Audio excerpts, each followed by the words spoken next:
Hi, my name is Peter Mulemi, a second year student at the Technical University of Kenya, and I'm a happy student at the New Vision School of Leadership.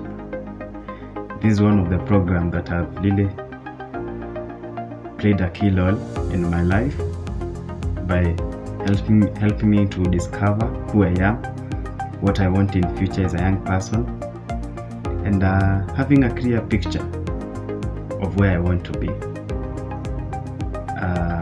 My career vision is to,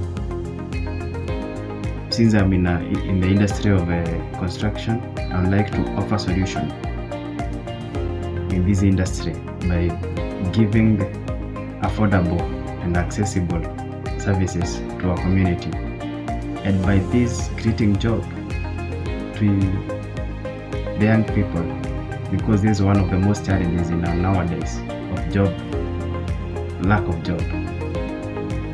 Out of the program, I've learned quite many things, and one of the most principles that has helped me to, or rather that has kept me going, is on the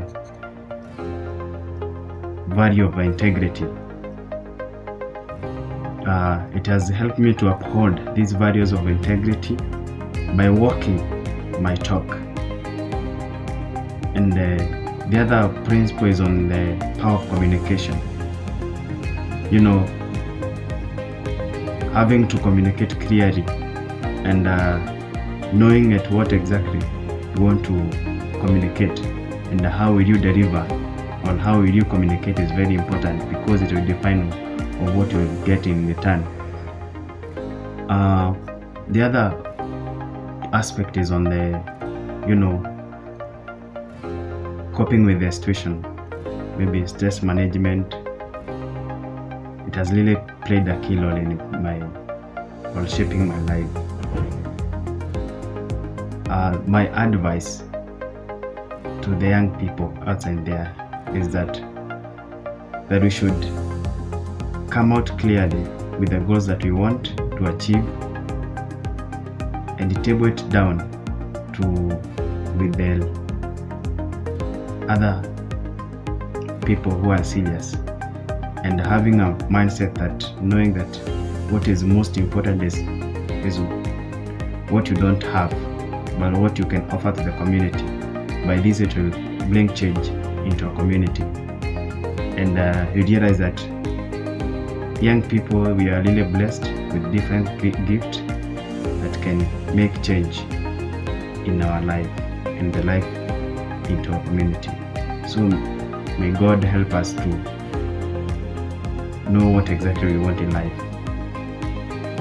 Yeah.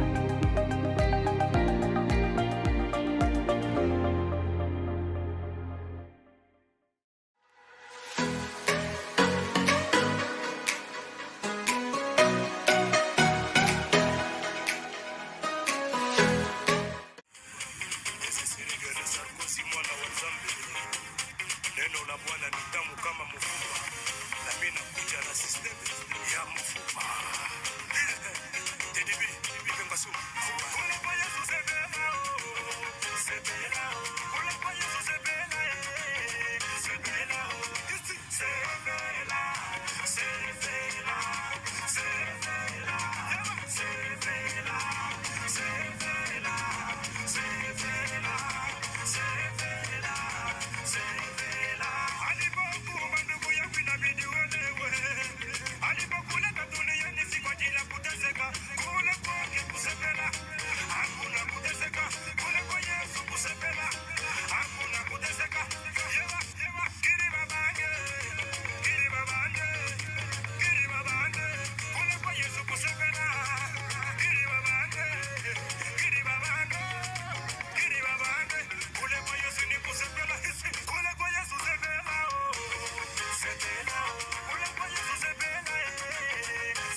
Okamate, oyezali likele sakosi, wana wa nzambe, archi music. Toluka, toluka, toluka zamba, taputa, taputa, taputa Yesu, taputa, taputa, taputa zamba.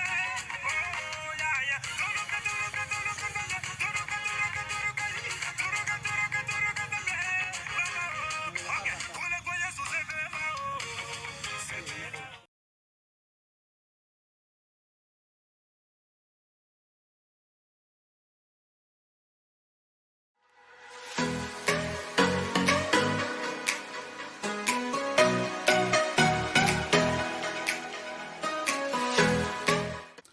Yeah, hi there. This is Coach Boniface Gitao, and I'm handling another question on career. And so the question I have before me is, how do you deal with work pressure from a boss who is never satisfied? So how do you deal with work pressure from a boss who is never satisfied?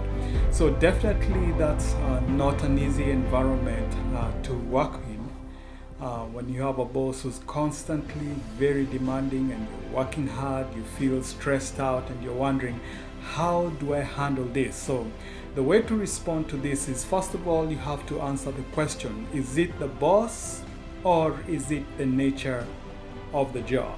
So we have to identify, why is he behaving this way? Is it his personality or it's the nature of the job? Because maybe he's under pressure from his bosses from above, and the job itself is so demanding and it requires a lot of perfection, because maybe if it's a production center and parts are not being produced the way to the customer's satisfaction, then that becomes an issue. So let's say maybe it's an issue where it's the personality of the boss, that's his nature, it has nothing to do with the job itself. So how do you deal with that? So the next question then I would ask is that, does he just treat you only that way, or does he treat everybody else the same way? So that's something you have to evaluate and look at. Is it just only you where he's unsatisfied with what you do, or is it everybody else that he deals with that way? So for instance, let's say it's only you. So what should you do? Everybody else is treated differently, but he or she puts a lot of pressure on you and is never satisfied at what you do. So this is what I would do. I would sit down and review the issues that I'm dealing with, and have a sit down and just talk and just be honest and say, this is what is going on. In fact, what I would say, first of all, you need to calm down. Don't go there so worked up and emotional. It's really not going to work to your favor. Sit down and list all the things that you do, all right? And then sit down and explain to your boss and say, this and this is getting overwhelming. Maybe you need someone else to help you, because sometimes you might be in a situation where the boss does not even realize that he or she's overwhelming you. In fact, somebody once said that it is the squeaky wheel that gets oiled. In other words, if you don't say something, your boss may never know that this is going on. So he or she might be so busy just focusing on other things, unless you say, what, I'm getting so overwhelmed, we really need to get another person to be assisting. I need help. And you might be shocked, because some bosses who are very much considerate will review, but you have to sit down and say, from 8 to 5 or whatever shift you work, this is all the responsibilities I have. So when you have a list, you're able to see, wow, you have quite a lot that is going on. And so there have been situations like that where somebody spoke up, they said something, and the issue was addressed. So remember, you should not focus on just focusing on mentioning the problem. When it comes to, let me say this, you should focus, zero in on the problem and not take things so personal. So what I mean by that, I wouldn't go to a boss and say, this job has been causing me sleepless nights. I've been, all those negative things that you're talking about are not really talking about the issue. All right. So you have to go, because you want to go in there for such kind of meeting looking for a solution. All right. Not a time to point fingers and accusations. That will take you nowhere. You'll not be heard. So point out the problem, and also I would say suggest a solution. So you say, this is a problem we're having. I think if we have somebody else help with this, or if we have responsibilities divided amongst us in the office, then things are going to balance out, because most of the time leaders or bosses, they're looking for solutions. All right, so that's a key thing. So supposing that doesn't work, or it becomes this issue for whatever reason, the boss doesn't like you, and it's becoming very evident you took the first step to try and resolve things in a personal way, then what I would suggest is now going to the next person, maybe the boss above him, or HR, or whoever in that company that you can talk to, who deals with problem resolution when it comes with where there is a conflict between an employee and a supervisor or a boss. So I would go to the next step. You're better off, rather than suffering in silence, to go to the next step. And then again, I would also sit down and explain the issues. Be professional about it. That's what I would suggest. Try and look for a winning way out of this situation. And obviously, if you're talking about now a situation where nothing is being done, and you feel this is just not working out for you, then definitely you need to look for another job. You don't have to endure and stay in an environment where you feel you are just dealing with so much and you're not appreciated, you're being mistreated, so to speak.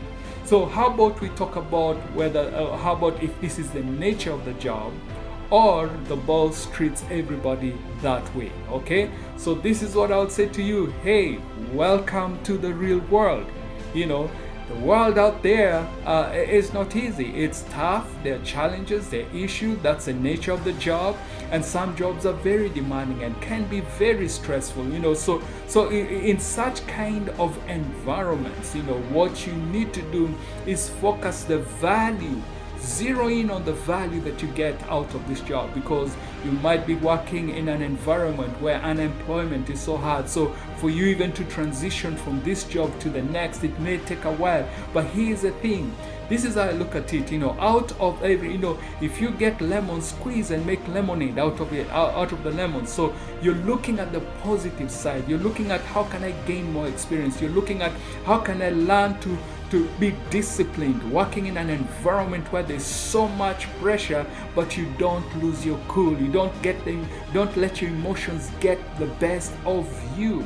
Because let me tell you this, you can sit down and complain with your colleagues, but that's not going to change anything. Let me say this, attitude will take you far. You can develop a character, you can develop discipline, you can develop attitude that will help you in your future. You will be able to be making decisions, wise, smart decisions at the place of work, even when you are under pressure. But you need to keep in mind, whatever you do or anything that you do, you will always have different kind of things to deal with. And sometimes it may not be a boss. For instance, it might be personality issues, whether you're working in the field, in an office, whatever field you're in.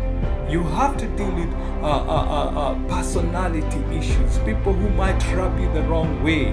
All right, don't let that get under your skin. We have to develop a tough skin. Remember, why are you on the job? Look at the value that you're getting. Look at your pay. Look at the experience you're getting. Just look at the benefits that you're getting.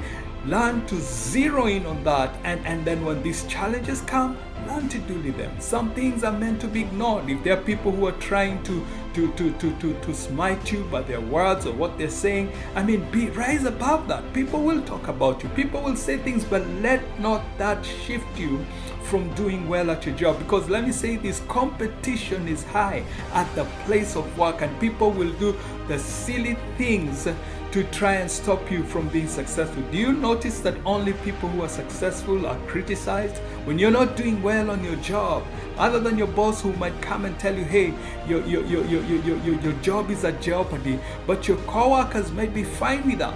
They might be okay with that, because why? They know you'll not seek promotions, you'll never get promoted, and they know they're doing better than you. But when you start succeeding, guess what? You'll experience all kinds of opposition and all kinds of things going on, but don't let that stop you. You need to focus on your work, find the value of what you do and zero in on that. Learn to appreciate the good things about your job. Learn to appreciate the strengths of your co-workers and your boss. There will be weaknesses just like you have your own weaknesses, but maximize every opportunity that you get. And guess what? After all is said and done, you have a strategic plan. Maybe you're choosing to find another job. Then you can say, I use its experience and now it's gotten me somewhere else. Well, I wish you all the best in your career, and I know you're going to make wise choices even when you're working under pressure. Thank you.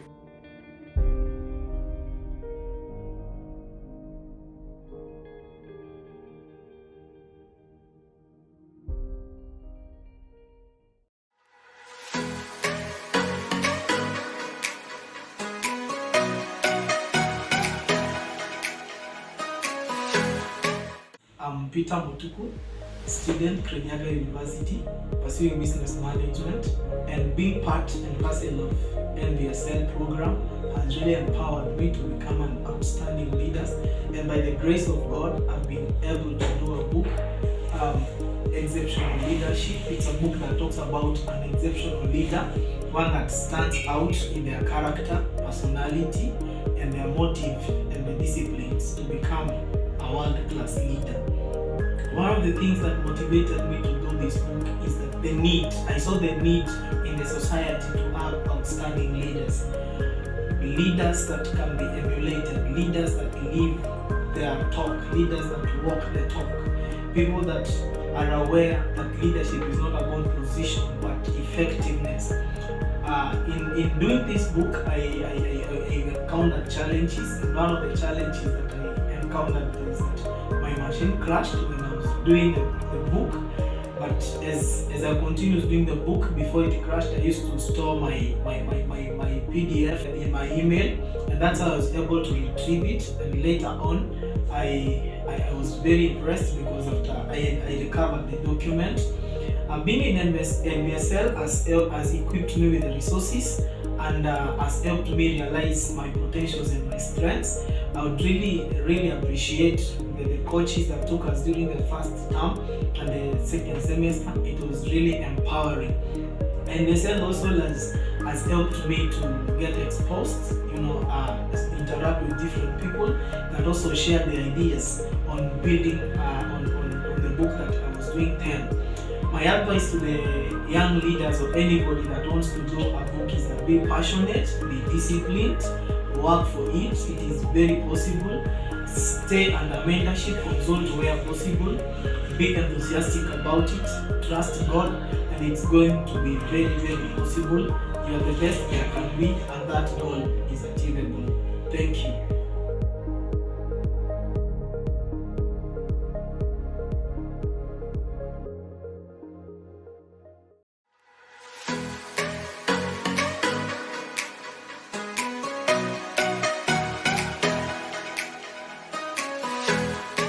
Hello, my name is Christine Kihara from Kenya, and I am a singer. I'm singing a song written by Solomon Lange, You Have Done Me Well.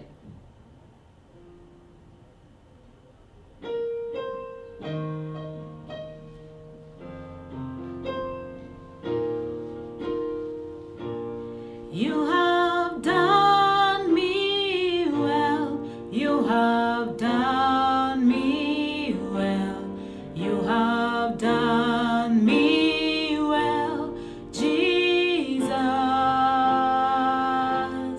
You have done me well, you have done me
everyone. Welcome to our online Youth Empowerment Conference Q&A session with Coach Joseph and Coach Grace. We are tackling relationships.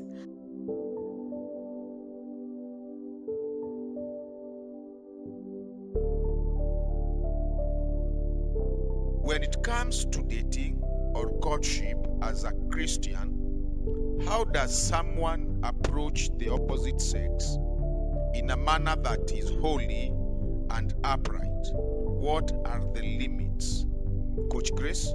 I wish there was a clear-cut way of telling you how to approach somebody. Some of these things, they're so inbuilt, they're so natural, they come out naturally. There's no one fixed way of approaching somebody because we are people of different personalities. And also to the level that you know one another, that would show you how to approach somebody. I believe we are talking about somebody that you've already known that you want to approach to the next level or maybe having a serious relationship. So basically speaking, it is normally the men who approach the ladies. So the men would have more to say here. But I'll just summarize the basics that are very important to everyone. Number one, it takes courage. Do not fear a no for an answer. Just be courageous and go ahead with whatever you need to say. So it takes courage. And then also be friendly. Be friendly. Do not want to talk something that is intimate to somebody and you're giving them a stony face. So just be friendly and give them a smile and show your concern for them. And also keep it simple. Do not make it so complicated. You don't want to go to the dictionary and look for some crazy, heavy words to show somebody you're serious. Just make it simple. I believe it comes out naturally. Okay? And then I think it is always good to get an appropriate environment where there is no distraction, but also not in a secluded place. But just get a right environment, like a restaurant or a quiet park where you can be able to chat a conversation. All I say, make it simple. It takes a little courage and also show confidence. No one wants to follow somebody, if you're a man, who does not portray confidence. Just show confidence by the way you carry yourself, by your posture, by your body language. Show confidence so that this person can see you're serious in that which you want to tell them. There is no clear-cut way of saying this is the way to do it. But still there's a no when it comes to proposing or approaching the opposite sex. Some no is do not coerce or threaten them, or do not try to put some godly jargons in it. Just be plain. Just speak your heart without coercion. Coach, you could want to say something? Yes, as we come now to the area of courtship, now that this lady has given you consent, or you have given each other consent that you are courting. And when we are talking about courting, is whereby you are working towards becoming a husband and wife. When people begin courting, it means they have given each other consent to love one another. And at that time or that moment or that period, every person keeps their guards down. In other words, both of you are vulnerable because of love. Remember what the Bible says. The Bible says, do not awake love when the time is not ready. So because this time you have awoken love, then you must put some preventions that will protect you from falling. And again, I go to our mother scripture in 2 Timothy chapter 2 and verse 22. Fleeing youthful lusts. And some of these things you do, number one, avoid kissing, avoid touching, because these things might sexually arouse you to the level of wanting to have an intercourse, and you end up defiling or messing your relationship. So when you're in courtship, avoid those kind of actions. Something else, avoid a place whereby the two of you are only the two of you. Even as you relate, avoid being in the house only the two of you, and maybe at night or in the evenings without other people, because again that can lead to some temptation that might lead you into falling. Something else. Very true. When you need to go out with a friend, it's always good to go out in a group. It is safer going out with your buddies than going out alone. In such, and also it's also, as Coach has said, it's good to go to an open place. As we had said in the first question, look for things that you know you're vulnerable to and avoid them. If you're one person who, when you're touched, your senses awaken, or the love in you awaken, or the feelings in you awaken, then you avoid some things. Never look at yourself as somebody who is too strong to fall. Just ensure that you keep off anything that would make you fall. Anytime you feel you're strong, that is when you're weak. So put boundaries in your courtship to ensure that you walk this way, avoiding temptations. And something else, which is my personal opinion as a life coach and also as a pastor, I always encourage people who are courting to avoid courting for too long. Because again, when you don't have a time frame by which you are courting, you might end up doing some things that you're not supposed to do while in a relationship, and it ends up ruining your relationship, and you might end up not getting married because it will hurt you. Most of the times, I've tried to help people who have fallen into sexual sin when in their courtship, and it breaks trust, it brings betrayal, it brings pain, and it's not easy. By the time they are entering into a marriage, you find they cannot trust one another because of the first mistake they made while they were courting. I think those points will help you even as you avoid sexual sin and impurities. Thank you. Just to finish, I just want to put in a little something small. Is it okay for girls to approach men? There is nothing wrong. There's nothing that has been written that you shouldn't approach. Though we know that naturally it is for men, but also a lady is okay. But I always say it is okay if you use somebody else. Probably you'd use somebody else to reach out to that person than you doing it. But if it's in a position whereby you cannot be able to engage somebody, it is still okay to do it. That man could be asleep. He needs to be woken up. Men are hunters. So it is more a responsibility of the man to approach the lady. But at times a lady might know that person by the divine will of God is meant to be the husband, but the man is asleep like Adam. So put yourself in a position yourself in a place whereby you are noticeable but not seductively. We normally say like both Rachel and Rebecca were found by the wells. In other words, just be there but don't be seductive, so that maybe this person will realize and he will be able to come and ask. I hope that helped somebody. Thank you.